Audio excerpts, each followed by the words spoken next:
What's happening, Wargamers? Welcome to the After Action Report for our game that was either a Shield victory of 1918 or a Guardians victory of 2918. Like, we just don't know. And it all came down to, the best part is we actually played it out. We thought it was going to be just a victory for Guardians.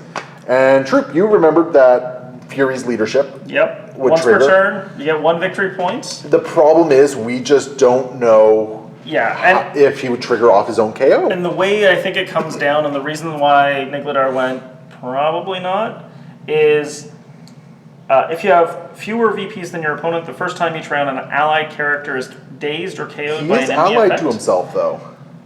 After the effect is resolved. Oh, okay. So that's where the probably not might... So it's very interesting. The thing is, though, we did not get a definitive answer. No. So we're putting a big old asterisk. There's a big question on if after the effect is resolved is when the character would be KO'd versus other effects that would happen from seeing that. So, yeah. But you can better believe I'm going to put this one on the forums and see if I can get an answer for that one, because that is a really wonky interaction. And you love playing Shield in events, so it's going to come up for me. Yeah. It's going to come up for me for sure, because, batty. But anyway, let's quickly talk about that game. And, oh my goodness, was it a Christmas violent miracle? Yeah, Christmas beatings. Christmas Season's beatings. Season's beatings, there we go. There we go. But, so, what did you think the game was going to start off as? Not that. We talked about these early, long moves, steal the other side's cube, and did not do either of those things. It was really funny because, Star-Lord couldn't roll defense. No. Actually, I would say for most of our rolls, we didn't do any defending. No, neither of us really rolled well on defense at all. I think you had one attack I did into you where I did nothing, and then you had a couple into me. Yeah. I somehow put 4 damage on Fury when he was attacking me. I'm very upset because of the world that I live in. I've used that so many times, and other than against super giants, I seldom get off the Martial prowess? Martial prowess, that's it. It makes me very happy that I went after Fury Jr. first, though, instead of going after Senior. Well, the worst thing is, I'm like, oh, got your back. I got to do 2 points of damage. Boom! I'll bin Gamora. It's over. Yeah. No. That was wacky. Ronan. Okay, so here's the funny thing. Ronan didn't do what I wanted him to do. Instead, he just gave everyone judgmental looks. And those judgmental looks were very depressing and meant I had probably half as much power as I was supposed to have for that game. Because once I started clapping back against you, Domino was judged, so she wasn't getting anything. Fury Jr. was judged. I judged Fury Senior. So anytime I was actually attacking you, you weren't getting power for it. And I think that is, in the end, what gave me the momentum to kind of swing back. Yeah. Now, I kind of changed from my original plan. I was going to bunker up over here. I was going to build up power and fire some shots down. I didn't need to expand out. And I was planning on doing a face me at one point and just, come get these guys, and then the rest of my team takes you down. Unfortunately, the way that ended was instead I just pushed ahead and was like, ooh, points. And I having played Shield as much as I did I do think that you got a little overzealous with your forward progression. Because the problem is you gave Star-Lord a bunch of power, you gave Drax a bunch of power, you gave everyone a whole bunch of power, and that round 3 turn with the follow me was just that was just devastating. And I always believed that was going to happen. I wasn't too worried about it. I was thinking, okay, well, you get to clap me, then I'm going to clap you back, and then that should be the end of the game, because I dazed all 4 of your characters went into turn 3 dazed. But Judgment meant I didn't have the power for that. When I did my face me turn or follow me turn, I had not enough power to do my big attacks to go with that. So. Yeah. It was crazy. And it was really kind of interesting, because also, let's be honest here, Gamora got the role she needed. Yes. When she went into you. The fact that the Cosmic Assassin took both Bucky and Domino, giving me an extra action, which allowed me to, I think that was what dazed Fury Jr. At that point, right? That's true. Yep.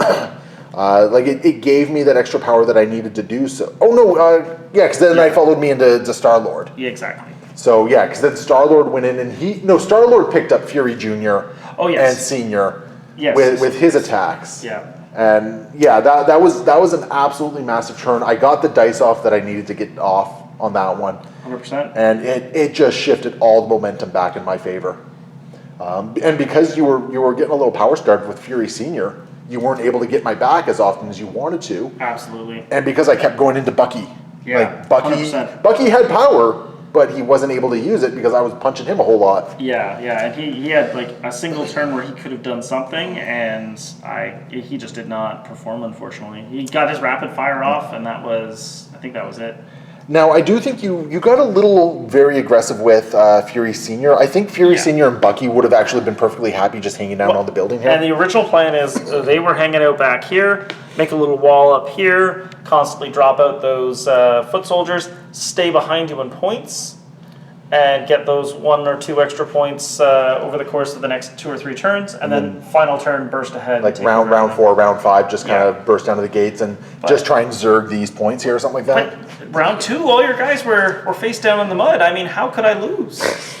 I've fallen for that trap many times myself. I understand. It definitely happens. There's just something very alluring about running forward with Nick Fury Jr. and his little tactical knife and shanking around the world. Speaking of shanking, Gamora, you were talking about how you don't get enough time with her. I really like Gamora. Yeah. I really do. And this game, she did everything I wanted her to do. I would like to highlight her, what I'll call rapid strike. Oh, the Cosmic Assassin? Cosmic Assassin, where you get your extra attack off it. I always believed that was just you clap the same person a second time. Because you were thinking flurry. Exactly. Yeah. And the fact that she's like, no, I smoked this person, then I smoked this other person, that's excellent. Yeah, no, it's absolutely great. It's a range 3 attack. It's 6 dice, which doesn't sound really impressive until you look at Deadliest Woman in the Galaxy. Yeah. Every attack she was making, I was getting like 2-3 wilds, right? Yeah. And that was actually what made the difference. Each time I attacked with her, I got that wild, which allowed me to make another hit, which allowed me to just punch extra hard. 100%. And because on Cosmic Assassin, that wild also happens to be a Pierce. Yeah. Right? Like, it was just really maximizing that damage. So Gamora is easily the MVP of my game in this one.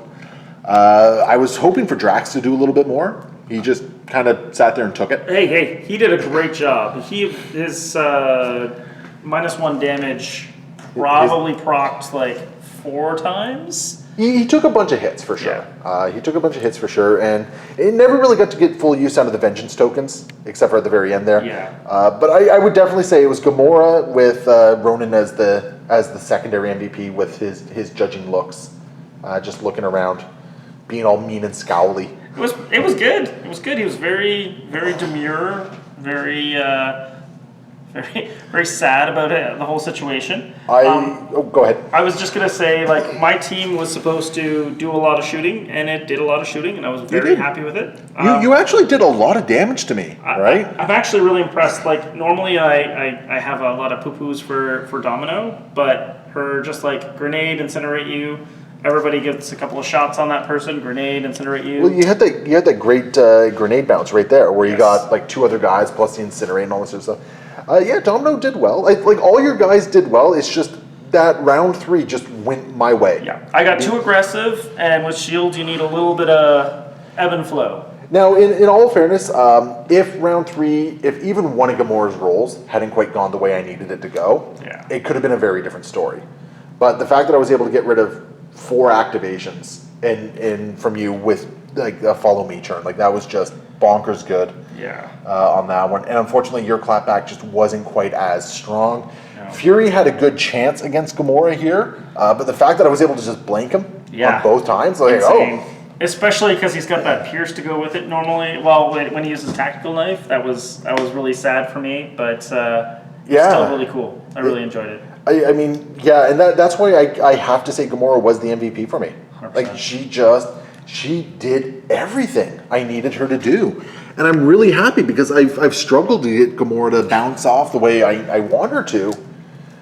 Now, just for the record, I want it to also be known, you got Star-Lord. Yep. Gamora was almost down herself. Yep. Right? Drax and Ronan would have been all that was left after that. You had a very healthy black. Well, I guess you would have been going in injured. If I hadn't been able to do, like, if I hadn't done 4 damage to Fury out of sequence there, Yeah.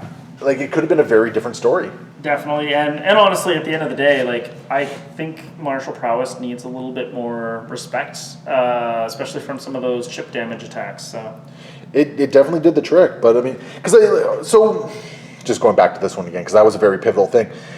If I hadn't been able to block all the damage that I did, Gamora already had, what was it? I think she already had 3 points of damage on her. Yeah. Right? No, because your agents did really well as well. But I think they only did 1 damage at the end of it, right? Either way, you only needed to get 2 more damage through. Yeah. Which theoretically, with the amount of dice you were throwing, Fury should have done something, right? 100%, yeah. And if you had taken Gamora down, first off, that's a cube that drops right there. Yep. Which Fury would then very likely pick up. Yep. Right? Which then puts me in a position where it's like, okay, well, I still got Ronan and Drax, but you're now also sitting on 3 cubes. You have 2 very easy shelters to hold on to. Well, and I had my agents as well at that point too, right? So. Well, I could have still taken out Fury, I think. Yeah. I think. I should have been able to, but like it would have been a very different story if that shanking of Gamora had happened the way you planned it. Yeah, 100%. But that was a crazy game. Like, that was just bonkers, off the wall. I had fun every single moment of it. It was brutal and bloody and exactly the way... It was brutal and cunning. And cunning and brutal. Somebody go get me old Bale Eye. Oh, wait a minute. Wrong game. It was the very definition of fun on the butt for me. So, there we go. Yeah, I got to sneak it in. So yeah, I had a lot of fun. But I think we've said what we can about this game. Do you have anything to add? No, I think it was a great game, and I look forward to throwing dice with you next year. Yeah, well, depending on when this one goes out, yeah, we'll see what happens. So yeah, for everyone watching, hopefully you guys had a fun time watching. Leave your comments below. If you have any insight on that Fury leadership issue, definitely sound off, because we didn't have an answer. We couldn't find an official answer. Very unsatisfactory, but in the end, it was fun. Yeah, it was a Guardians Christmas miracle. So yeah, that's where we're going to leave it. Depending on where you guys are in the holidays, watching this, hopefully you guys are enjoying it safely and happily, doing it, observing it the way you guys want to observe it. And we will see you next time. Happy wargaming.